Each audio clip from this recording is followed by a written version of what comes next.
ಒಂದೇ ಗ್ರಂಥ ಬರೀದೇನೆ ಬ್ರಹ್ಮಸೂತ್ರಕ್ಕೆ ವ್ಯಾಖ್ಯಾನವಾಗಿ ಭಾಷ್ಯ ಬರೆದ್ರು, ಅನುಭಾಷ್ಯ ಬರೆದ್ರು, ಅಣುಭಾಷ್ಯ ಬರೆದ್ರು, ಹೀಗೆ ಒಂದೊಂದನ್ನು ಬರಿತಾ ಹೋದರು. ಹಾಗೆ ರಾಯರು ಕೂಡ ಒಂದೇ ಸರಿ ಬರೀಲಿಲ್ಲ. ಕೃಷ್ಣ ಚಾರಿತ್ರ ಮಂಜರಿ ಈಗ ತಾತ್ಪರ್ಯಣೆಯ ಭಾವಸಂಗ್ರಹ ಬರೆದ ಮೇಲೆ ಇದನ್ನು ಬರೆಯೋ ಅವಶ್ಯಕತೆ ಇಲ್ಲ. ಯಾಕೆಂದರೆ ಎರಡೂ ಶ್ಲೋಕಗಳನ್ನು ತುಲನೆ ಮಾಡಿ ನೋಡಿದರೆ ಆ ಗ್ರಂಥ ಈ ಗ್ರಂಥವನ್ನು ಹೆಚ್ಚು ವಿಷಯಗಳೇನು ಸಿಗೋಲ್ಲ. ಅಲ್ಲೂ ಪೂತನೆಯನ್ನು ಕೊಂದ ಅಂತಾರೆ, ಇಲ್ಲೂ ಪೂತನ ಸಂಹಾರ ಮಾಡಿದ್ರು ಅಂತಾರೆ, ಅಲ್ಲೂ ಶಕಟಾಸುರ ಸಂಹಾರ ಅಂತಾರೆ, ಇಲ್ಲೂ ಶಕಟಾಸುರ ಸಂಹಾರ ಅಂತಾರೆ. ಇನ್ನೇನು ವಿಶೇಷತೆ ಬಂತು? ಆ ಗ್ರಂಥಕ್ಕೂ ಈ ಗ್ರಂಥಕ್ಕೂ ಏನು ವಿಶೇಷತೆ ಬಂತು? ಹಾಗಾಗಿ ಅಂದರೆ ವಿಶೇಷತೆ ಇದೆ. ಆ ವಿಶೇಷತೆ ಕಂಡುಕೊಳ್ಳೋದೇ ಸ್ಪಷ್ಟತಾರ್ಥತಃ. ಸ್ಪಷ್ಟತೆ ಏನೋ ಇದೆ, ಅಲ್ಲಿ ಏನೋ ಒಂದು ಸ್ವಲ್ಪ ಅರ್ಥ ಆಗದೇ ಇರೋ ಅಂಶ ಇದೆ. ಯಾರಿಗೆ? ಮಂದರಿಗೆ. ಪಂಡಿತರಿಗಾದರೆ ಏನು ಓದಿದ್ರೂ ಅರ್ಥ ಆಗುತ್ತೆ, ಮಂದರಿಗೆ ಅರ್ಥ ಆಗೋಲ್ಲ. ಅಲ್ಲೂ ಹೇಳ್ತಾರೆ ಇಲ್ಲೂ ಹೇಳ್ತಾರೆ ಎನ್ನುವ ಭಾವನೆ ಬರುವ ಸಾಧ್ಯತೆ ಇದೆ. ಆದರೆ ಅದಲ್ಲ ಅಂತ ತಿಳಿಸಬೇಕು. ಅದನ್ನು ಈ ವ್ಯಾಖ್ಯಾನಕಾರರೆಲ್ಲ ಸೇರಿ ಬರೀತಾರೆ. ಲಕ್ಷ್ಮೀನಾರಾಯಣಾಚಾರ್ಯರೆಲ್ಲ ಸುಂದರವಾಗಿ ನಿರೂಪಣೆ ಮಾಡ್ತಾರೆ. ಇಲ್ಲಿ ವಾಚಾ ಸಂಕ್ಷಿಪ್ತಯ ಅಂತ ಬರೆದ್ರು.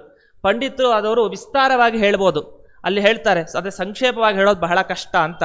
ಏಕೆ? ಸಂಕ್ಷೇಪ ವಿಸ್ತರಾಭ್ಯಾಂ ಹಿ ಕಥಯಂತಿ ಮನೀಷಿಣಃ ಬಹುವಾರ ಸ್ಮೃತೇ ತಸ್ಯ ಫಲ ಬಾಹುಲ್ಯ ಕಾರಣಾತ್ ಅಂತ ಒಂದು ಪ್ರಸಿದ್ಧವಾದ ಶ್ಲೋಕ, ನ್ಯಾಯಸುಧಾದಲ್ಲಿ ಬರುವಂತಹ ಶ್ಲೋಕ. ಇದಕ್ಕೇನರ್ಥ? ಸುಲಭ. ಸಂಕ್ಷೇಪ ವಿಸ್ತರಾಭ್ಯಾಂ ಹಿ ಕಥಯಂತಿ ಮನೀಷಿಣಃ. ಈಗ ವೇದವ್ಯಾಸರು ಯಾಕೆ ಅಥಾತೋ ಬ್ರಹ್ಮ ಜಿಜ್ಞಾಸ ಇಷ್ಟೇ ಬರಿಬೇಕಾಗಿತ್ತು? ಆಚಾರ್ಯರು ವ್ಯಾಖ್ಯಾನ ವಿವರಣೆ ಬರೆದಂತೆ ವೇದವ್ಯಾಸರ ಅವತ್ತೇ ಬರಿಬೋದಿತ್ತು. ಬರೀ ಅಥಾತೋ ಬ್ರಹ್ಮ ಜಿಜ್ಞಾಸ ಅಂತ ಜಿಜ್ಞಾಸಾಧಿಕರಣಕ್ಕೆ ಒಂದೇ ಸೂತ್ರ ಬರೆದಿದ್ದಾರೆ. ಆದರೆ ಅನುವ್ಯಾಖ್ಯಾನ ಒಂದೇ, ಅದಕ್ಕೆ ಒಂದು 88 ಶ್ಲೋಕ ಇದೆ. ನ್ಯಾಯಸುಧಾ ನೋಡಿದ್ರೆ 4000 ಪಂಕ್ತಿ ಬರೆದಿದ್ದಾರೆ. ಅವರೇ ಬರಿಬೋದಿತ್ತು. ಆದರೆ ಇದೊಂದು ಶೈಲಿ. ಒಬ್ಬೊಬ್ಬ ಅಧಿಕಾರಿಗಳು ಒಂದೊಂದು ತಿಳಿಲಿಕ್ಕೆ, ತುಂಬ ಅಲ್ಪರಾದವ್ರಿಗೆ ಚಿಕ್ಕ ವಾಕ್ಯ ಹೇಳೋದು, ಸ್ವಲ್ಪ ಗೊತ್ತಿರೋರಿಗೆ ಸ್ವಲ್ಪ ಇನ್ನೊಂದು ಸ್ವಲ್ಪ ದೊಡ್ಡದಾಗಿ ಹೇಳೋದು, ಇನ್ನೂ ತಿಳಿಲಿಲ್ಲ ಅಂತಂದರೆ ಇನ್ನೊಂದು ಸ್ವಲ್ಪ ದೊಡ್ಡದಾಗಿ ಹೇಳುವಂತಹ ಒಂದು ಕ್ರಮ ಇದೆ. ಇದೆಲ್ಲ ಯಾಕೆ ಹೇಳೋದು ಅಂದರೆ ಅದ್ರ ಪಾಂಡಿತ್ಯ ದ್ಯೋತಕ. ಒಂದು ವಸ್ತುವನ್ನು ವಿಸ್ತಾರವಾಗಿ ಹೇಳಲಿಕ್ಕೂ ಬರುತ್ತೆ, ಚಿಕ್ಕದಾಗಿ ಹೇಳಲಿಕ್ಕೂ ಬರುತ್ತೆ. ಈ ರೀತಿ ಆದರೆ ಏನು ಫಲ ಅಂತಂದರೆ ಬಹುಭಾರ ಸ್ಮೃತೇಸ್ತಸ್ಯ ಫಲಬಾಹುಲ್ಯ ಕಾರಣಾತ್. ಒಂದ್ಸಲಿ ಸಂಕ್ಷೇಪವಾಗಿ ಹೇಳಿದ್ರೆ ಒಂದ್ಸಲಿ ನೆನಪಾಯ್ತು, ಮತ್ತೆ ಇನ್ನೊಂದ್ಸರಿ ಅದನ್ನೇ ವಿಸ್ತಾರವಾಗಿ ಹೇಳಿದರೆ ಇನ್ನೊಂದ್ಸರಿ ನೆನಪಾಯ್ತು. ಹೀಗೆ ಮತ್ತೆ ಮತ್ತೆ ಹೇಳ್ತಾ ಹೋದರೆ ಅನೇಕ ಗ್ರಂಥ ಬರೆದ್ರೆ ಒಂದ್ಸಲಿ ಓದ್ತೀವಿ, ಎರಡನೇ ಸಲ ಓದ್ತಾ ಬಹುವಾರ ಸ್ಮೃತೇ, ಅನೇಕ ಬಾರಿ ಆ ಗ್ರಂಥದ ಸ್ಮರಣೆಯನ್ನು ಮಾಡಿದ ಹಾಗಾಗತ್ತೆ. ಸ್ಮರಣೆ ಮಾಡೋದ್ರಿಂದ ಸಿಗುವ ಫಲ ಬಹಳಷ್ಟು. ಅಂದರೆ ಕೇಳಿದ್ದನ್ನೇ ಕೇಳ್ತಾ ಇದ್ರೆ ಬಹಳಷ್ಟು ದಾರ್ಢ್ಯ ಬರುತ್ತೆ, ದೃಢವಾಗಿ ಅದರ ಸಂಸ್ಕಾರ ನಮ್ಮ ಮನಸ್ಸಿನಲ್ಲಿ ಕೂತ್ಕೊಳ್ಳುತ್ತೆ, ನೆನಪು ಆಗೋದು ಬಹಳ ಬೇಗ ಅನ್ನುವ ದೃಷ್ಟಿಯಲ್ಲಿ ಗ್ರಂಥವನ್ನು ರಚನೆ ಮಾಡಿತ್ತು. ಹಾಗೆ ಇಲ್ಲಿ ರಾಯರು ಕೂಡ ವಾಚಾ ಸಂಕ್ಷಿಪ್ತಯ, ಸಂಕ್ಷೇಪವಾದ ಮಾತಿನಿಂದ ಯತು ಬಹು ಚರಿತಮುಪಾವರ್ಣಯಸ್ತ್ವಂ, ಒಂದೇ ಪದ ಆದರೆ ಹೇಳೋ ಚರಿತ್ರೆಗಳು ಮಾತ್ರ ಬಹಳಷ್ಟು ದೊಡ್ಡ ಚರಿತ್ರೆಯನ್ನು ವರ್ಣನೆ ಮಾಡಿದ್ದೀರಿ. ಮುರಾರೇಹೆ ಅಂತಹ ರಾಘವೇಂದ್ರ ಯತಿಗಳೇ ತೇನನೋ ವಿಸ್ಮಯೇಹಂ, ಇದೇ ನನಗೆ ದೊಡ್ಡ ಸಂತೋಷವನ್ನು ನೀಡುವಂಥದ್ದು ಅಂತ ಹೇಳ್ತಾ, ಕಿಂವಾ ದುಸ್ಸಾಧ್ಯವಸ್ತಿ ತ್ರಿಜಗತಿ ಮಹತಾಂ ಆತ್ಮನಃ ಪಾಣಿಪದ್ಮೆ ಅಂತ ಈ ರೀತಿ ಹೇಳ್ತಾರೆ. ಅದರ ಅಭಿಪ್ರಾಯ, ಮಹಾತ್ಮನಿಗೇನು ಅಸಾಧ್ಯ ಇದೆ? 3 ಲೋಕವನ್ನು ಕೂಡ ಒಂದೇ ಪದದಿಂದ ಹೇಳುವಂಥದ್ದು ಅವ್ರಿಗೆ ಶಕ್ಯ. ಒಂದೇ ಪದದಲ್ಲಿ ಇಡೀ 3 ಲೋಕದ ಬಗ್ಗೆನೂ ವಿವರಣೆ ಕೊಡ್ತಾರೆ. ಹಾಗೆ ಒಂದೇ ಪದದಿಂದ ಇಡೀ ಒಂದು ದೊಡ್ಡ ವಿಷಯವನ್ನ ಅತಿ ಕಠಿಣವಾಗಿಯೂ ಕೂಡ ಹೇಳಲಿಕ್ಕೆ ಬರುತ್ತೆ ಅವ್ರಿಗೆ. ಅತಿ ಕಠಿಣವಾಗಿಯೂ ಒಂದೇ ಪದದಿಂದಲೇ ವಿವರಣೆ ಕೊಡ್ತಾರೆ, ಒಂದೇ ಪದದಿಂದ ಸುಲಭವಾದ ವಿವರಣೆಯನ್ನು ಕೊಡ್ತಾರೆ. ಏನು ಅಶಕ್ಯ ಅಂತ ಅದರಲ್ಲಿ ರಾಯರ ಬಗ್ಗೆ ಹೇಳಬೇಕು ಅಂದರೆ ಏನು ಅಶಕ್ಯ? ಅವರೆಲ್ಲವನ್ನೂ ಕೂಡ ಮಾಡಲಿಕ್ಕೆ ಅವರಿಗೆ ಸಾಮರ್ಥ್ಯ ಇದೆ ಅಂತ ಹೇಳ್ತಾ ಅವರ ಗ್ರಂಥಗಳ ಬಗ್ಗೆ ಒಂದು ಮಾತು ಬಂದಿದೆ. ಅವರ ಗ್ರಂಥ ಹೇಗಿದೆ ಅಂತಂದರೆ, ಚಿತ್ತೇನಾಯುಕ್ತಮರ್ಥಂ ಕಲಯತಿ ಸಹಸಾ ನಾಭಿಧತ್ತೇನ ಸದ್ಭಿಃ ಸಾಕಂ ಮೀಮಾಂಸತೆ ವಾ ನ ಲಿಖತಿ ವಚಸೋದ್ಘಾಟಯತ್ಯಾಶಯಂ ಸ್ವಂ ಉಕ್ತಂ ನೋ ವಕ್ತಿ ಭೂಯಃ ಕ್ವಚಿದಪಿ ಲಿಖಿತಂ ನೈವ ನಿರ್ಮಾಷ್ಟಿ ಯಸ್ಮಾತ್ ಅಸ್ಮಾಭಿಃ ಸತ್ಪ್ರಬಂಧ ಪ್ರಣಯನ ವಿಷಯೇ ಸ್ತೂಯತೆ ರಾಘವೇಂದ್ರಃ ಅಂತ. ಈ ಶ್ಲೋಕದ ಅರ್ಥ ನಾವು ಕೆಲವರು ತಿಳ್ಕೊಂಡಿರ್ತೀವಿ, ಆದರೆ ಕೆಲವರು ತಿಳ್ಕೊಳ್ಳದೇ ಇರೋರು ಇರ್ತೀವಿ. ತಿಳ್ಕೊಂಡ ಮೇಲೆ ಆಗೋ ಸಮಸ್ಯೆಯನ್ನು ಹೇಳಬೇಕಾಗಿದೆ. ಅದಕ್ಕೆ ಈ ಶ್ಲೋಕದ ಅರ್ಥದ ವಿವರಣೆಗೆ ಬಂದೆ. ಇಲ್ಲೇನು ಹೇಳ್ತಾರೆ ಈ ಶ್ಲೋಕದ ಅರ್ಥ? ಸ್ತೂಯತೆ ರಾಘವೇಂದ್ರ. ನಾವು ರಾಘವೇಂದ್ರ ಸ್ವಾಮಿಗಳನ್ನು ಯಾರ್ಯಾರು ಗ್ರಂಥಕರ್ತೃಗಳಿದ್ದಾರೋ ಅವರಲ್ಲಿ ಹೆಚ್ಚಾಗಿ ನಮಗೆ ಖುಷಿಯಾಗೋದು ರಾಯರ ಗ್ರಂಥಗಳನ್ನು ಓದಿದರೆ. ನ್ಯಾಯಸುಧಾ ಗ್ರಂಥವನ್ನು ಓದ್ತಾ ಇದ್ರೆ ಅದರ ವ್ಯಾಖ್ಯಾನ ತಕ್ಷಣ ಎಲ್ಲ ಪಾಠ ಹೇಳೋದು ಪರಿಮಳ ಗ್ರಂಥ ಹಿಡ್ಕೊಂಡೇ ಹೇಳ್ತಾರೆ. ಯಾಕೆಂದರೆ ಸುಲಭವಾಗಿ ಸಾರ ಸಂಗ್ರಹವಾಗಿ ಒಂದೊಂದೇ ಚುಟುಕಾದ ಮಾತುಗಳನ್ನು ಆಡೋದು. ತುಂಬ ವಿಸ್ತಾರವಾಗಿ ಒಂದೇ ವಿಷಯ ಹೇಳ್ತಾ ಇದ್ರೆ ಅದು ಗೊತ್ತಾಗಲ್ಲ ಕೊನೆಗೆ ಏನು ಹೇಳಿದ್ರು ಅಂತ. ಆದರೆ ರಾಯರು ಹಾಗಲ್ಲ, ಎಲ್ಲ ವಿಷಯಗಳನ್ನು ಹೇಳೋದು ನೀವು ಓದಿ ಏನು ಕೊನೆಗೆ ಗೊತ್ತಾಗಬೇಕಲ್ಲ ಅದನ್ನು ಮೊದಲೇ ಹೇಳಿಬಿಡೋದು. ಒಂದೇ ವಾಕ್ಯ ಒಂದೇ ಪದದಲ್ಲಿ ಹೇಳುವಂಥ ಕೌಶಲ ಅವ್ರದ್ದು. ಅಂತಹ ಕೌಶಲ ರಾಯರಲ್ಲಿದೆ. ಅವರು ಚಿತ್ತೇ ನಾಯುಕ್ತಮರ್ಥಂ, ಒಮ್ಮೆಯೂ ಕೂಡ ಅವರ ಮನಸ್ಸಿನಲ್ಲಿ ಒಂದು ತಪ್ಪಾದ ಅರ್ಥ ಹೊಳೆಯಿತು ಅಂತ ಇಲ್ವೇ ಇಲ್ಲ. ಅಷ್ಟು ಸರಿಯಾದ ಅರ್ಥವನ್ನೇ ಅವ್ರು ಯೋಚನೆ ಮಾಡುವಂಥದ್ದಾಗಿದೆಯಂತೆ. ಸಹಸಾ ನಾಭಿಧತ್ತೆ, ಹೇಳೋ ವಿಷಯನ ಬಡ ಬಡ ಬಡ ಬಡ ಅಂತ ವೇಗವಾಗಿ ಏನೋ ಹೇಳಿ ಬೇರೆಯವ್ರಿಗೂ ಅರ್ಥ ಆಗದೆ ಇರೋ ರೀತಿಯಲ್ಲಿ ಮಾಡೋದಲ್ಲ, ಹಾಗೆ ಬರೆಯೋದೂ ಇಲ್ಲ.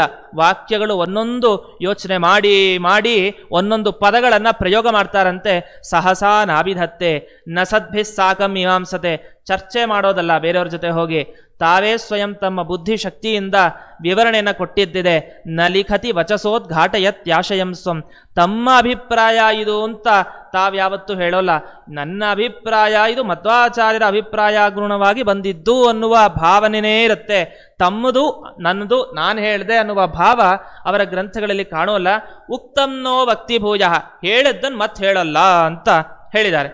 ಆದರೆ ಹೇಳಿದ್ದನ್ನು ಮತ್ತೆ ಹೇಳಲ್ಲ ಅಂತ ಎಲ್ಲಿದೆ?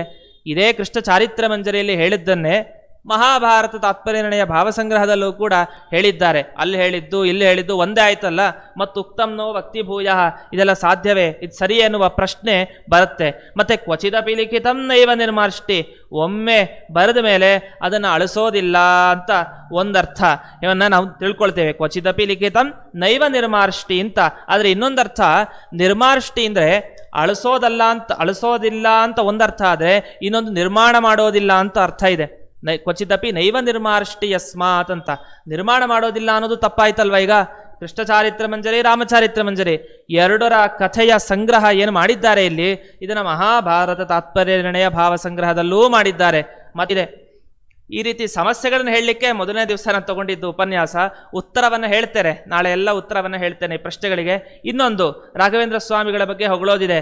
ವ್ಯಾಸೇನ ವ್ಯುಕ್ತ ಬೀಜ ಶ್ರುತಿ ಭುವಿ ಭಗವತ್ಪಾದಲಬ್ಧಾಂಕುರ ಶ್ರೀ ಪ್ರತ್ನೈರೀಶತ್ ಪ್ರಭಿನ್ನೋ ಜಯಮುನಿನಾ ಸಮ್ಯಗುದ್ಭಿನ್ನ ಶಾಖಃ ಮೌನೀಶೋ ವ್ಯಾಸರಾಜಾದುದಿತ ಕಿಸಲಯಃ ಪುಷ್ಪಿತೋಯಂ ಜಯೀಂದ್ರಾತ್ ಅದ್ಯ ಶ್ರೀ ರಾಘವೇಂದ್ರಾತ್ ವಿಲಸಿತಿ ಫಲಿತೋ ಮಧ್ವ ಸಿದ್ಧಾಂತ ಶಾಖಿ ಅಂತ ರಾಯರ ಬಗ್ಗೆ ಹೊಗಳುವ ಮಾತು. ಇದೇನು ಅಂದರೆ, ಒಂದು ಮರ ಬೆಳಿಬೇಕು ಅಂದರೆ ಮೊದಲು ಬೀಜ ಪ್ರಕ್ಷೇಪ, ಯಾರೋ ಒಂದು ಬೀಜವನ್ನು ಹಾಕಬೇಕು, ನಂತರ ಸ್ವಲ್ಪ ಅಂಕುರವಾಗಿ ಬೆಳೆಯುತ್ತೆ, ನಂತರ ಅಂಕುರವಾಗಿ ಬೆಳೆದು ನಂತರ ಒಂದು ಮೊಳಕೆ, ಇದು ಶಾಖ ಕೊಂಬೆಗಳೆಲ್ಲ ಹರಡ್ತಾ ಹೋಗುತ್ತೆ, ನಂತರ ಕೊಂಬೆಗಳೆಲ್ಲ ಬೆಳೆದು ನಂತರ ಅದರಲ್ಲಿ ಎಲ್ಲ ಚಿಗುರು ಎಲ್ಲ ಬಂದು ಎಲೆ ಆಗುತ್ತೆ, ನಂತರ ಎಲೆಯಾಗಿ ಒಂದು ಹಣ್ಣು ಬಿಡುತ್ತೆ. ಹಣ್ಣು ಬಿಟ್ಟ ಮೇಲೆ ಇಡೀ ಮರ ಬೆಳೀತು ಅಂತ, ಸಂಪೂರ್ಣ ಆಯಿತು ಅಂತ ವಿವರಣೆ ಕೊಡೋದಿದೆ. ಹಾಗೆ ಈ ಮಧ್ವ ಸಿದ್ಧಾಂತ ಇದು ಒಂದು ಮರದ ಥರ ಅಂತೆ. ಈ ಮರ ಸಂಪೂರ್ಣ ರೂಪ ಅಂದರೆ ಫಲವಾಗಿ ಪಡೆದಿದ್ದು ಯಾರಿಂದ ಅಂತ ಒಬ್ಬೊಬ್ಬರು ಒಂದೊಂದು ಕೆಲಸ ಮಾಡ್ತಾ ಹೋದ್ರಂತೆ. ಮೊದಲು ವೇದವ್ಯಾಸರು ಬಂದು ಮೊದಲನೇ ಬೀಜ ಪ್ರಕ್ಷೇಪ, ಆ ಮರ ಬೆಳಿಬೇಕು ಅಂದರೆ ಮೂಲ ಕಾರಣ ಆ ಬೀಜ ಪ್ರಕ್ಷೇಪವನ್ನು ಮಾಡಬೇಕು. ಅವ್ರು ಹಾಕಿದ್ರಂತೆ, ಭೂಮಿಗೆ ಹಾಕಿದ್ರು. ಬಂದರು ವೇದವ್ಯಾಸರು, ಬ್ರಹ್ಮಸೂತ್ರ ಬರೆದ್ರು, ಹಾಕಿದ್ರು. ನಂತರ ಆ ಶ್ರುತಿ ಭುವಿ, ಆ ವೇದ ಭೂಮಿಯಲ್ಲಿ ವಿಭಾಗ ಏನು ಮಾಡಿದ್ರು ಅವರು, ಆ ವೇದಗಳನ್ನು ಅಲ್ಲಿ ಅಂಕುರ ಮೊಳಕೆ ಬರೆಸಿದ್ದು ಮಧ್ವಾಚಾರ್ಯರು ಮೊಳಕೆಯನ್ನು ಬರೆಸಿದ್ರಂತೆ. ನಂತರ ಸ್ವಲ್ಪ ಮೊಳಕೆ ಒಡೆದು ಅದು ಶಾಖ ಅಂದರೆ ಒಂದೊಂದೇ ಕೊಂಬೆಗಳಾಗಿ ಬಂತು. ಇದು ಯಾರು ಮಾಡಿದ್ದು ಈ ಕೆಲಸ ಅಂದರೆ ಮಧ್ವ ಸಿದ್ಧಾಂತದಲ್ಲಿ ಬಂದ ಜಯತೀರ್ಥರು, ನಂತರ ಪದ್ಮನಾಭ ತೀರ್ಥರು ಮೊದಲು ಮಾಡಿದ್ರು. ಸ್ವಲ್ಪ ಇನ್ನೂ ಬೆಳೆದು ಶಾಖೆಗಳಾಗಿದ್ದು ಜಯತೀರ್ಥರಿಂದ. ನಂತರ ವ್ಯಾಸರಾಜರು ಬಂದರು, ಕಿಸಲಯ ಅದೇ ಚಿಗುರುಗಳೆಲ್ಲ ಒಡೀತು. ಪುಷ್ಪ ಕೊನೆಗೆ ಹೂ ಬಿಟ್ಟಿದ್ದು ಯಾರಿಂದ ಅಂದರೆ ಮತ್ತೆ ವಿಜಯೀಂದ್ರ ತೀರ್ಥರು, ಜಯೀಂದ್ರ ಅಂತಿದೆ, ಜಯಮುನಿ ಅಂತ ಮೊದಲಿದೆ, ಜಯೀಂದ್ರ ಅಂತ ಮುಂದೆ ಶಬ್ದ ಇದೆ. ಜಯೀಂದ್ರ ಅಂತ ಬಂದರೆ ಅಲ್ಲಿ ವಿಜಯೀಂದ್ರ ತೀರ್ಥರು, ಅವರಿಂದ ಪುಷ್ಪ ಹೂ ಬಿಡುತ್ತಂತೆ. ನಂತರ ಆ ಹೂವಿನಲ್ಲಿ ಫಲ ಬರಬೇಕಲ್ಲ, ಆ ಫಲ ಬಂದರೆ ಮಾತ್ರ ನಾವು ಸ್ವೀಕಾರ ಮಾಡಲಿಕ್ಕೆ ಸಾಧ್ಯ. ಯಾರು ಹೋಗಿ ಎಲೆಯನ್ನು ತಿನ್ಲಿಕ್ಕೆ ಸಾಧ್ಯ ಇಲ್ಲ, ಇದನ್ನು ತಿನ್ನೋಲ್ಲ, ಹಣ್ಣನ್ನು ತಿನ್ನಬೇಕು. ಆ ಹಣ್ಣು ನಿರ್ಮಾಣ ಆಗಿದ್ದು ಯಾರಿಂದ ಅಂತಂದರೆ ಇದೇ ಅದ್ಯ ಶ್ರೀ ರಾಘವೇಂದ್ರಾತ್ ವಿಲಸತಿ ಫಲಿತೋ ಮಧ್ವ ಸಿದ್ಧಾಂತ ಶಾಖಿ. ಈ ಮಧ್ವ ಸಿದ್ಧಾಂತವೆಂಬ ಮರಕ್ಕೆ ಅಲ್ಲಿ ಹಣ್ಣನ್ನು ಕೊಟ್ಟಿದ್ದು ಇದೇ ರಾಘವೇಂದ್ರ ಸ್ವಾಮಿಗಳು ಅಂತ ಸ್ತೋತ್ರವನ್ನು ಮಾಡಿದ್ದಾರೆ. ಇಂತಹ ಫಲ ಕೊಟ್ಟಿದ್ದಾರೆ ಅಂತ ಹೇಳ್ತಾರೆ. ಆ ಫಲ ಮುಂಚಿನವರೇ ಕೊಟ್ಟಿದ್ರೆ ಇವರೇನು ಫಲ ಕೊಟ್ಟಾಗಾಯಿತು? ಕೃಷ್ಣಚಾರಿತ್ರ ಮಂಜರಿ ಭಾಗವತಲ್ ಕಥೆ ಇದೆ, ಅಲ್ಲಿ ಕಥೆ ಇದೆ, ಇಲ್ಲಿ ಕಥೆ ಇದೆ. ಅವತ್ತೇ ವೇದವ್ಯಾಸರು ಎಲ್ಲ ಕೊಟ್ಟಾಗೋಯ್ತು. ಅವರು ಬೀಜ ಪ್ರಕ್ಷೇಪ ಅದಲ್ಲ, ಅವರು ಅಂಕುರ, ಶಾಖೆ, ಪುಷ್ಪ ಎಲ್ಲ ಕೊಟ್ಟು ಹೋಗಾಯಿತು. ಇನ್ನು ಇವರು ನಮಗೆ ಹೊಸದಾಗಿ ಒಂದು ಫಲವನ್ನು ಕೊಟ್ಟರು ರಾಘವೇಂದ್ರ ಸ್ವಾಮಿಗಳು ಅಂತ ಹೇಳ್ತಾರೆ. ಏನು ಫಲ ಕೊಟ್ಟರು? ಎಲ್ಲ ಇದ್ದದ್ದನ್ನೇ ಹೇಳಿದ್ದಲ್ವೇ ನಮಗೆ ಅಂತ ಪ್ರಶ್ನೆ ಬಂದೇ ಬರುತ್ತೆ. ಹಾಗಾಗಿ ರಾಯರನ್ನು ಎಷ್ಟು ಸ್ತೋತ್ರ ಮಾಡ್ತೀವೋ ಅಷ್ಟೇ ಆಕ್ಷೇಪಗಳು ಬರುತ್ತೆ. ಏನು ಹೊಸ ಕೊಡುಗೆ ಏನು ರಾಯರು ಕೊಟ್ಟಿದ್ದ ಕೊಡುಗೆ ಏನು, ಈ ಕಥೆ ಈ ಕೃಷ್ಣಚಾರಿತ್ರ ಮಂಜರಿ ಮುಖಾಂತರ ಏನು ಕೊಟ್ಟರು ಕೊಡುಗೆ ಅನ್ನೋದು ಇನ್ನೂ ಸ್ಪಷ್ಟ ಆಗೋದಿಲ್ಲ. ಈ ರೀತಿ ಯಾವುದೇ ಶ್ಲೋಕ ನೋಡಿ ಹೇಳಿದ ವಿಷಯಕ್ಕೆಲ್ಲ ಆಕ್ಷೇಪ ಬಂದೇ ಬರುತ್ತೆ. ಈ ಆಕ್ಷೇಪಗಳಿಗೆ ಏನು ಉತ್ತರ? ಆ ಉತ್ತರದ ವಿಮರ್ಶೆಯನ್ನು ಮಾಡಿದ್ರೆ ನಿಜವಾಗ್ಲೂ ರಾಯರ ನಿಜವಾದ ಅವರ ಪಾಂಡಿತ್ಯ, ಅವರ ಮಾಹಾತ್ಮ್ಯ ನಮಗೆ ಗೊತ್ತಾಗುತ್ತೆ. ಈ ಕೃಷ್ಣಚಾರಿತ್ರ ಮಂಜರಿನ ಬರೀತಾ ರಾಯರು ಕೊನೆಗೆ ಒಂದು ಮಾತನ್ನು ಹೇಳ್ತಾರೆ. ಇತಿ ಶ್ರೀ ಕೃಷ್ಣಚಾರಿತ್ರ ಮಂಜರಿ ಲೇಷತಃ ಕೃತ ರಾಘವೇಂದ್ರೇಣ ಯತಿನ ಭೂಯಾತ್ ಕೃಷ್ಣ ಪ್ರಸಾದದ ಅಂತ ಬರೀತಾರೆ. ಈ ರಾಘವೇಂದ್ರ ಸ್ವಾಮಿಗಳಾದ ನಾನು, ರಾಘವೇಂದ್ರನಾದ ನಾನು ಅಂತ ಬರೀತಾರೆ ಅವರು. ಯತಿನ ಕೃತ ಸ್ವಲ್ಪನೇ ಬರದೆ ಅಂತ ಹೇಳ್ತಾರೆ. ಕೃಷ್ಣಚಾರಿತ್ರ ಮಂಜರಿ ಬರೆದಿದ್ದು ಸ್ವಲ್ಪವೇ ಬರದೆ ಅಂತ ಅವರಿಗೆ ತೃಪ್ತಿ ಇಲ್ಲ, ಬೇಕಾದಷ್ಟು ಬರಿಬೇಕಾಗಿತ್ತು. ಆದರೂ ಸ್ವಲ್ಪ ಶ್ಲೋಕಗಳೇ, ಕಡಿಮೆ ಶ್ಲೋಕಗಳಲ್ಲಿ ಬರದೆ ಇದರ ಮುಖ್ಯ ಉದ್ದೇಶ ಏನು ಅಂತಂದರೆ ನಮಗೆ ಅರ್ಥ ಮಾಡಿಸೋದು ಅಲ್ಲ, ಬೇರೆಯವ್ರಿಗೆ ಪಂಡಿತರಿಗೆ ಅರ್ಥ ಮಾಡಿಸೋದು ಅಲ್ಲ. ಅವರ ಉದ್ದೇಶ ಒಂದೇ, ಅದು ಕೃಷ್ಣ ಪ್ರಸಾದದ, ಕೃಷ್ಣನ ಪ್ರಸಾದ ಸಿಗಬೇಕು. ಅದಕ್ಕೋಸ್ಕರ ಈ ಕೃಷ್ಣಚಾರಿತ್ರ ಮಂಜರಿಯನ್ನು ಬರದೆ ತುಳಸಿ ಮಂಜರಿಯನ್ನು ಅರ್ಪಣೆ ಮಾಡ್ತೀವಿ ಭಗವಂತನಿಗೆ. ಯಾಕೆ ಮಾಡ್ತೀವಿ? ಭಗವಂತನ ಪ್ರಸಾದ ಆಗಲಿ ಅಂತ. ಹಾಗೆ ಈ ಕೃಷ್ಣಚಾರಿತ್ರ ಮಂಜರಿಯನ್ನು ಭಗವಂತನಿಗೆ ಅರ್ಪಣೆ ಮಾಡಿದರೆ, ಅಂತ ದಿವಸ ಪಾರಾಯಣವನ್ನು ಮಾಡಿದರೆ ಆಗ ಇದರಿಂದ ಕೃಷ್ಣನ ಪ್ರಸಾದ ಆಗತ್ತೆ. ಅದೇ ಉದ್ದೇಶದಿಂದ ಈ ಕೃಷ್ಣಚಾರಿತ್ರ ಮಂಜರಿಯನ್ನು ನಾನು ಬರದೆ ಅಂತ ಈ ರೀತಿ ರಾಯರು ಕೊನೆಗೆ ಈ ಕೃಷ್ಣಚಾರಿತ್ರ ಮಂಜರಿಯ ಕೊನೆಗೆ ಹೇಳುವಂತಹ ಮಾತು. ಈಗ ಈ ಮಹಾಭಾರತ ತಾತ್ಪರ್ಯನಿರ್ಣಯ ಭಾವಸಂಗ್ರಹ ಅನ್ನುವ ಗ್ರಂಥದ ಬರುವಂತಹ ಈ ಕೃಷ್ಣನ ಕಥೆಯ ಬಗ್ಗೆ ಶುರುವಾಗುವ ಭಾಗ ಮತ್ತೆ ಇಲ್ಲಿ ಬಂದ ಭಾಗ, ಅಲ್ಲಿ ಬಂದ ಭಾಗ ನೋಡಿ ಎರಡಕ್ಕೂ ತುಲನೆಯನ್ನು ಮಾಡ್ತಾ ಹೋದ್ರೆ ಎರಡು ಒಂದೇ ಥರ ಅಂತ ಅನ್ಸತ್ತೆ. ಅದನ್ನು ಹೇಳಲಿಕ್ಕೆ ಬಂದೆ ಈಗ. ಏನು ಅಂದರೆ ವಿಷ್ಣು ಬ್ರಹ್ಮಾದಿ ದೇವೈಹಿ ಅಂತ ಕ್ಷಿತಿಭರಹರಣೆ ಪ್ರಾರ್ಥಿತಃ ಪ್ರಾದುರಾಸೀತ್. ಮೊದಲೇನು ಮಾಡ್ದ ವಿಷ್ಣು ಅಂತಂದರೆ ಈ ಲೋಕಕ್ಕೆ ಬಂದ ಅಂತ ನಮಗೆ ಗೊತ್ತು. ಸಾಕ್ಷಾತ್ ಸ್ವಯಂ ವಿಷ್ಣುವೇ ಬಂದ ಲೋಕಕ್ಕೆ. ಬಂದದ್ದು ಅಂತ ಹೇಳಬೇಕು, ಹುಟ್ಟಿದ್ದು ಅಂತ ಶಬ್ದ ಪ್ರಯೋಗ ಮಾಡೋ ಹಾಗಿಲ್ಲ. ಹುಟ್ಟಿದ್ದು ಅಂತ ನಾವು ಭಗವಂತನಿಗೆ ಹೇಳಬಾರ್ದು. ಯಾಕೆ? ಹುಟ್ಟಿದ್ದೆಲ್ಲ ವಸ್ತುಗಳಿಗೆ ಒಂದು ದಿವಸ ನಾಶ ಇದ್ದೇ ಇದೆ ಅಂತ. ಆದರೆ ಶಾಸ್ತ್ರದಲ್ಲಿ ಒಂದು ದೊಡ್ಡ ವಿಷಯ ಇದೆ. ಹುಟ್ಟಿದ್ದ ವಸ್ತು ಎಲ್ಲ ನಾಶ ಆಗತ್ತೆ ಅಂತ ಇದೆಯಲ್ವಾ, ಆದರೆ ತಪ್ಪು ಅಂತಾರೆ ಶಾಸ್ತ್ರಕಾರರು. ಯಾರು ಹೇಳಿದ್ ನಿಮಗೆ? ಜಾತಸ್ಯ ಹಿ ಧ್ರುವೋ ಮೃತ್ಯು ಧ್ರುವಂ ಜನ್ಮ ಮೃತಸ್ಯ ಚ ತಸ್ಮಾದಪರಿಹಾರ್ಯೇರ್ಥೆ ನತ್ವಂ ಶೋಚಿತು ಮರ್ಹಸಿ. ಭಗವದ್ಗೀತೆಯಲ್ಲಿ ಕೃಷ್ಣ ಹೇಳ್ತಾನೆ, ಜಾತಸ್ಯ ಹಿ ಧ್ರುವೋ ಮೃತ್ಯು, ಹುಟ್ಟಿದ ಮೇಲೆ ಅದು ಸಾವು ಇರಲೇಬೇಕು, ಸತ್ ಮೇಲೆ ಅದು ಮತ್ತೆ ಹುಟ್ಟಲೇಬೇಕು. ಯಾರು ಹೇಳಿದ್ದು? ಇದು ತಪ್ಪು. ಕೃಷ್ಣ ಹೇಳಿದ ಈ ಮಾತು ತಪ್ಪು. ಯಾಕೆ ಅಂದರೆ ನಮ್ಮ ಶಾಸ್ತ್ರದಲ್ಲಿ ಬರುತ್ತೆ. ಯಾವುದು ಅಂದರೆ ಅಭಾವಗಳು ಅಂತ ಇರುತ್ತೆ. ಒಂದು ವಸ್ತು ಇಲ್ಲ ಅಂದರೆ 4 ಥರ ಹೇಳ್ಬೋದಂತೆ ಒಂದು ವಸ್ತು ಇಲ್ಲ ಅನ್ನೋದು. ಈಗ ಒಂದು ಮಡಿಕೆ ಪುಸ್ತಕನೇ ಇಲ್ಲ ಅಂತ ಅಂದ್ಕೊಳ್ಳಿ. ಪುಸ್ತಕ ಇಲ್ಲ ಅಂದರೆ ಇವಾಗ ಸದ್ಯಕ್ಕೆ ಪುಸ್ತಕ ಇಲ್ಲಿ ಇರಲಿಲ್ಲ ಅಂದ್ಕೊಳ್ಳಿ. ಆದರೆ ಆ ಪುಸ್ತಕ ಇಲ್ಲ ಅಂದರೆ ಪುಸ್ತಕ ಇಲ್ಲ ಅಂತ ಆಯ್ತು ಸದ್ಯ ಕ್ಷಣದಲ್ಲಿ. ಆದರೆ ಮುಂದಿನ ಕ್ಷಣದಲ್ಲಿ 1-2 ದಿವಸಗಳ ಕಾಲ ಆದಮೇಲೆ ಮತ್ತೆ ಪುಸ್ತಕವನ್ನು ಇಲ್ಲಿ ತಂದಿಟ್ರೆ ಆಗ ಪುಸ್ತಕ ಇಲ್ಲ ಅಂದರೆ ಯಾವತ್ತೂ ಪುಸ್ತಕ ಇರೋಲ್ಲ ಅಂತ ಅರ್ಥನ? ಒಂದು ದಿವಸ ಪುಸ್ತಕ ಬರುತ್ತೆ ಅಂತ ಅರ್ಥ. ಹಾಗಾದರೆ ಈ ರೀತಿ ಒಂದರ್ಥ. ಇನ್ನು ಪುಸ್ತಕವೇ ಇಲ್ಲಿ ಇಟ್ಟಿಲ್ಲದೆ ಇದ್ರೆ ಅದರ ಮುಂಚಿನ ಅಭಾವ. ಈಗ ಪುಸ್ತಕ ಇಲ್ಲ ಅಂತ. ಪುಸ್ತಕ ಇಲ್ಲ ಅನ್ನೋ ಒಂದು ಶಬ್ದಕ್ಕೆ ಮುಂದೆ ಪುಸ್ತಕವನ್ನು ತಂದಿಟ್ಟಾಗ ಆಗುವುದೇನಿದೆ ಅದನ್ನು ಪುಸ್ತಕ ಇಲ್ಲ ಅಂತ ಹೇಳ್ಬೋದು. ಹಿಂದೆ ಪುಸ್ತಕ ಇರಲಿಲ್ಲ ಅಂತ ಹೇಳ್ಬೋದು. ಅಥವಾ ಯಾವತ್ತೂ ಮೊಲದ ಕೊಂಬು ಅಂತ ಹೇಳ್ತೀವಿ. ಮೊಲದ ಕೊಂಬು ಯಾವತ್ತಾರಿರುತ್ತೆ? ಇವತ್ತಿಲ್ಲ, ಹಿಂದಿಲ್ಲ, ಮುಂದಿಲ್ಲ, ಈ ಥರ ಇಲ್ಲ ಅಂತ ಹೇಳ್ಬೋದು. ಅಂದರೆ ಒಂದು ವಸ್ತು ಇಲ್ಲ ಅಂದ ಕೂಡಲೇ ಯಾವತ್ತೂ ಇಲ್ವೋ, ಅಥವಾ ಈಗ ಇಷ್ಟೇ ಹುಟ್ಟಿಲ್ವೋ, ಅಥವಾ ಈಗ ನಾಶ ಆಗಿ ಮತ್ತೆ ಹುಟ್ಟಬಹುದೋ ಅಂತ ಈ ರೀತಿ ಅನೇಕ ಪ್ರಶ್ನೆಗಳು ಬರುತ್ತೆ. ಇಲ್ಲಿ ಏನು ಹೇಳ್ತಾರೆ ಈ ವಿಷಯ ಯಾಕೆ ಹೇಳಿದೆ ಅಂದರೆ, ನಾನು ನಿತ್ಯ ವಸ್ತುಗಳು ಯಾವಾಗಲೂ ಇರೋ ವಸ್ತುಗಳು ಯಾವುದು ಅಂತ ಪ್ರಶ್ನೆ ಬಂದಾಗ ಹುಟ್ಟೋ ವಸ್ತುನೂ ಒಂದು ನಿತ್ಯ ವಸ್ತು ಇದೆಯಂತೆ, ಮತ್ತು ನಾಶ ಆಗೋ ವಸ್ತುನೂ ಒಂದು ನಿತ್ಯ ವಸ್ತು ಇದೆ. ಇದೆಂತ ಅಸಂಬದ್ಧ ಮಾತು? ಹುಟ್ಟಿದ ಮೇಲೆ ಅದು ನಿತ್ಯ ವಸ್ತು ಅಂತ ಕರೆಯೋದೆ, ಅಥವಾ ಸತ್ತ ಮೇಲೆ ಅದು ನಿತ್ಯ ವಸ್ತು ಅಂತ ಕರೆಯೋದೆ ಅಂದರೆ ಕರಿಬೇಕಂತೆ. ಅಂತಹ ವಸ್ತುಗಳಿದೆ.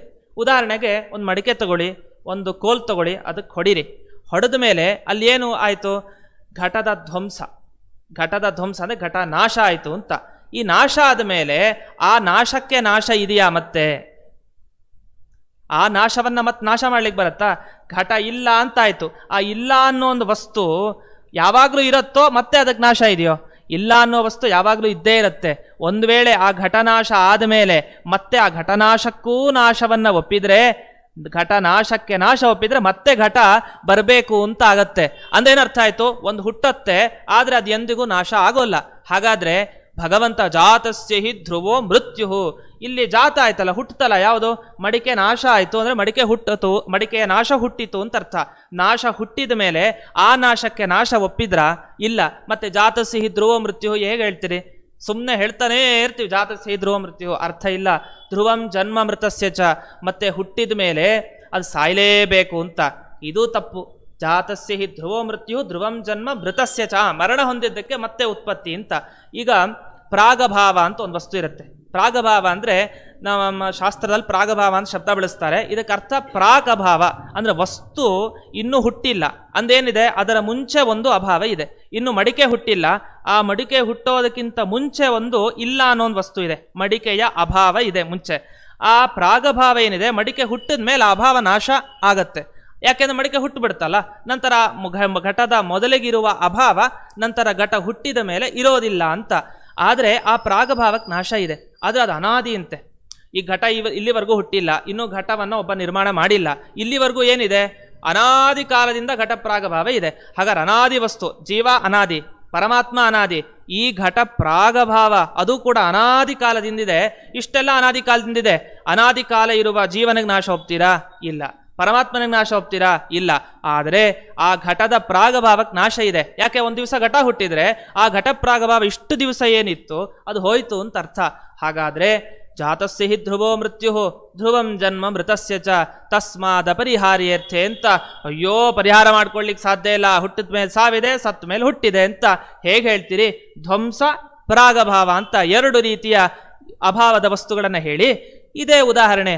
ಅನಾದಿ ಕಾಲದಿಂದಿದ್ರೂ ನಾಶ ಆಗತ್ತೆ, ಈಗ ಹುಟ್ಟಿದ ಮೇಲೆ ಅದಕ್ಕೆ ನಾಶವೇ, ಹುಟ್ಟಿದ ಮೇಲೆ ಮತ್ತೆ ಅದಕ್ಕೆ ನಾಶ ಇಲ್ಲ, ಅದರಿಂದ ನಿತ್ಯ ವಸ್ತು. ಅದರಿಂದ ಇದೆಲ್ಲ ವ್ಯಭಿಚಾರ ಇದೆ. ವ್ಯಭಿಚಾರ ಅಂತಂದರೆ ನೀವು ಹೇಳಿದ ನಿಯಮ ಸರಿ ಇಲ್ವಲ್ಲ ಅಂತ ಈ ರೀತಿ ಶಾಸ್ತ್ರದಲ್ಲಿ ದೊಡ್ಡ ಆಕ್ಷೇಪ ಇದೆ. ಇಷ್ಟೆಲ್ಲ ಹೇಳಿದ ಮೇಲೆ ಈ ರೀತಿ ಹೇಗೆ ಹೇಳಲಿಕ್ಕೆ ಸಾಧ್ಯ? ಜಾತಸ್ಯ ಹಿ ಧ್ರುವೋ ಮೃತ್ಯು ಅಂತ ಈ ರೀತಿ ಒಂದು ಆಕ್ಷೇಪವೂ ಕೂಡ ಬರುತ್ತೆ. ಇಂತಹ ಆಕ್ಷೇಪಗಳೆಲ್ಲ ಯಾಕೆ ಬಂತು ಈಗ ಹೇಳಲಿಕ್ಕೆ ಬಂದೆ ಅಂದರೆ, ಪ್ರಾದುರಾಸೀತ್ ಅಂತ ಭಗವಂತ ಹುಟ್ಟಿದ ಅಂತ ಇಲ್ಲಿ ಬರೀಬಾರ್ದು, ಬಂದ ಅಂತ ಹೇಳ್ಬೋದು. ಬೇಕಾರೆ ಲೋಕಕ್ಕೆ ಬಂದ ಅನ್ಬೋದು, ಲೋಕದಲ್ಲಿ ಬಂದು ಹುಟ್ಟಿದ ಅಂತ ಶಬ್ದ ಪ್ರಯೋಗ ಮಾಡೋ ಹಾಗಿಲ್ಲ. ಅದಕ್ಕೆ ಹೇಳೋದು ರಾಯರು ಪ್ರಾದುರಾಸೀತ್ ಅಂತ ಪ್ರಯೋಗ ಮಾಡ್ತಾರೆ. ಪ್ರಾದುರ್ಭಾವ ಅಂತ ಹೇಳ್ತೀವಿ. ಪ್ರಾದುರ್ಭಾವ ಆಗೋದು ಅಂದರೆ ಬರೋದು ಅಂತ ಅರ್ಥ ಮಾಡ್ಕೊಳ್ಳಿ. ಬೇಕಾದ್ರೆ ಹುಟ್ಟಿದ್ದು ಅಂತ ಅಪ್ಪಿ ತಪ್ಪಿ ಶಬ್ದ ಪ್ರಯೋಗ ಮಾಡಬೇಡಿ. ಆ ಶಬ್ದ ಪ್ರಯೋಗ ಮಾಡಿದ್ರೆ ದೊಡ್ಡ ಚರ್ಚೆನೇ ಶುರು ಆಗ್ಬಿಡತ್ತೆ ನಮ್ಮ ಶಾಸ್ತ್ರಕಾರರಲ್ಲಿ. ಅಂತೂ ಪ್ರಾದುರಾಸೀತ್ ಯಾರು? ವಿಷ್ಣು. ಯಾಕೆ ಬಂದ ಈ ಭೂಲೋಕಕ್ಕೆ? ಯಾಕೆ ಬಂದ?